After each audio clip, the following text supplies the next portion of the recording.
Sejumlah persiapan mulai dilakukan umat Tridharma di kota Salatiga, Jawa Tengah dalam rangka menyambut Tahun Baru Imlek 2577 Kongzili. Selain merapikan dan membersihkan seluruh area, mereka juga membersihkan puluhan patung dewa dan berbagai peralatan yang ada di tempat ibadah Tridharma Klenteng Hoktek Bio. Pembersihan patung dewa juga tidak menggunakan air biasa, yakni menggunakan air yang turun langsung dari langit atau air hujan yang ditambah campuran teh agar warna patung tidak pudar. Ini kita menggunakan air yang benar-benar jatuh dari langit. Jadi kita 1 minggu sebelum itu kita pasang ini ember ini untuk kita menampung air hujan. Yang airnya benar-benar tidak menyentuh yang benar-benar kita tampung dari langit. Tujuannya memang ini air ini kita harus bersih. Kegiatan serupa juga digelar warga keturunan Tionghoa di Klenteng Siangma di Kota Makassar, Sulawesi Selatan. Berbeda dengan tahun sebelumnya, pembersihan rupang Dewa Dewi dimulai dari lantai 1 yang akan berlangsung selama 4 hari hingga ke lantai 4 kelenteng. Pembersihan rupang Dewa Dewi merupakan tradisi tahunan bagi warga Tionghoa yang dilakukan sepekan sebelum perayaan Imlek. Dengan rumah ibadah yang bersih, umat Tridharma berharap dapat menyambut tahun baru dengan hati yang bersih, serta lebih menghayati datangnya tahun baru yang diikuti dengan semangat dan harapan baru. Tim Liputan iNews melaporkan. Pemirsa, sambut tahun baru Imlek di sebuah sekolah dasar di Solo mendatangkan barongsai. Kegiatan ini untuk menanamkan kepada anak terkait dengan toleransi sejak dini.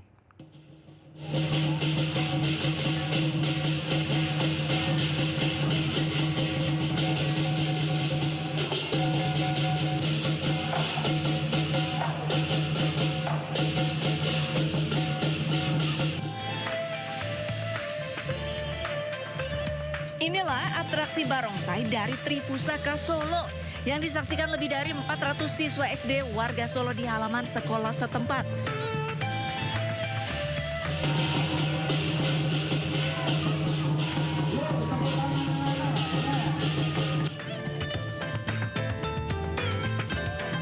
Atraksi disaksikan dari kelas 1 hingga kelas 6 yang mengenakan baju dan kostum bertema Imlek mendapatkan respon yang meriah dari para siswa. Usai atraksi, para siswa-siswi memberikan angpau atau amplop berwarna merah dengan memasukkan ke mulut barongsai. Pesan-pesan untuk tahun ini ya selalu diberkati, berkat dari kesehatan semuanya, anak-anak kami juga selalu diberi kesehatan, kemudian diberi kepintaran, dan juga SD warga terus maju dan sampai nanti ke depannya kita terus sukses selalu.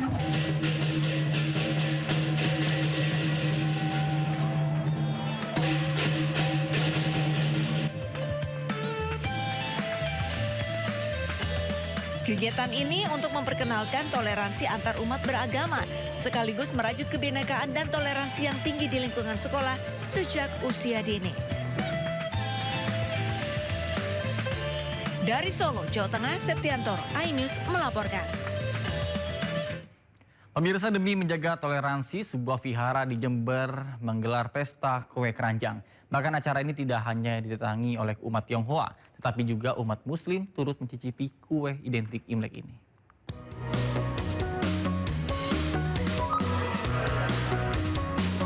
Kue keranjang identik dengan perayaan Imlek di tahun 2026 atau perayaan Tahun Baru Imlek 2577 Kongzili.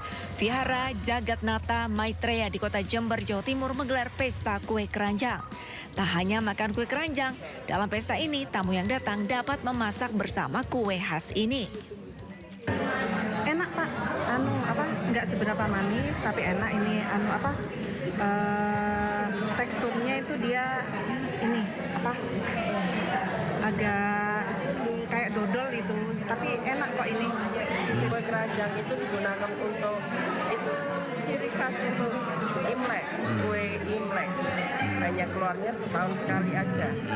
Dibagikan ke sanak saudara atau gimana? Iya, ke sanak saudara untuk kita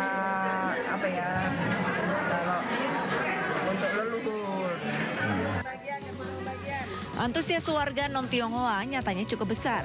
Acara ini tentunya untuk memeriahkan perayaan Tahun Baru Cina, sekaligus mempererat tali silaturahmi masyarakat dan meningkatkan rasa persaudaraan antar umat beragama.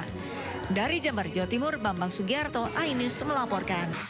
Pemirsa, para biksu menyelesaikan perjalanan lintas negara yang telah mereka tempuh sejauh ribuan kilometer.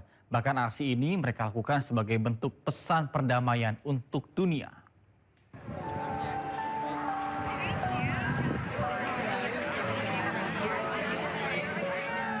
Para biksu Buddha menyelesaikan perjalanan untuk perdamaian sejauh 3.701 km di Washington DC, Amerika Serikat. Hal ini menarik masyarakat dari seluruh Amerika Serikat berkumpul untuk menyambut mereka di Katedral Nasional. Usai melakukan perjalanan dari Texas selama lebih dari 108 hari, para biksu jalan berbaris membawa bunga dari masyarakat yang hadir sebagai bentuk dukungan. Sementara sejumlah pengunjung lainnya yang hadir berdoa saat para biksu melintas.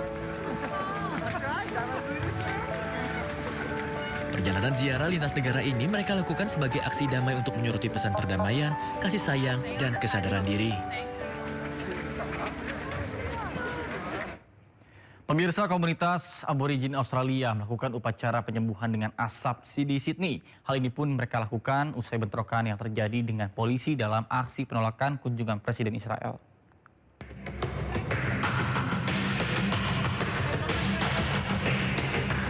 Anggota komunitas Aborigin Australia berkumpul di Sydney untuk upacara penyembuhan dengan asap. Upacara ini mereka lakukan atas bentrokan yang terjadi antara polisi dan massa dalam demonstrasi menentang kunjungan Presiden Israel Isaac Herzog di awal pekan ini. Para pengunjuk rasa yang terluka, saksi mata, dan orang lain melemparkan daun pohon karet ke dalam api dan mandi dalam asap selama ritual penyembuhan. Ritual ini mereka percaya dapat menyembuhkan apa yang mereka alami saat bentrokan yang mereka nilai sebagai pengalaman yang buruk. Bahkan pemimpin aborigin mengatakan saat kejadian polisi menangkap dia dan saudara perempuannya saat kerumunan berbalik menuju stasiun pusat.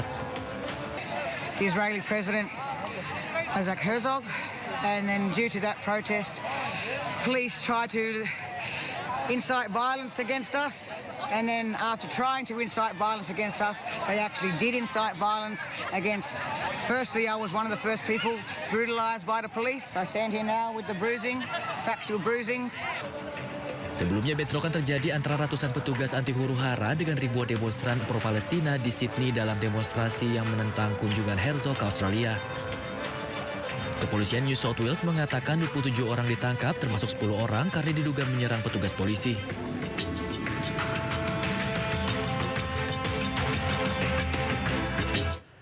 Di tengah puing-puing harapan dan keterbatasan yang belum sepenuhnya pulih, warga Gaza tetap menyambut datangnya bulan suci Ramadan dengan keteguhan hati.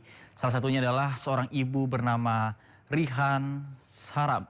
Kardus bekas bantuan kemanusiaan disulap menjadi lampion Ramadan demi membahagiakan anak-anak di Gaza.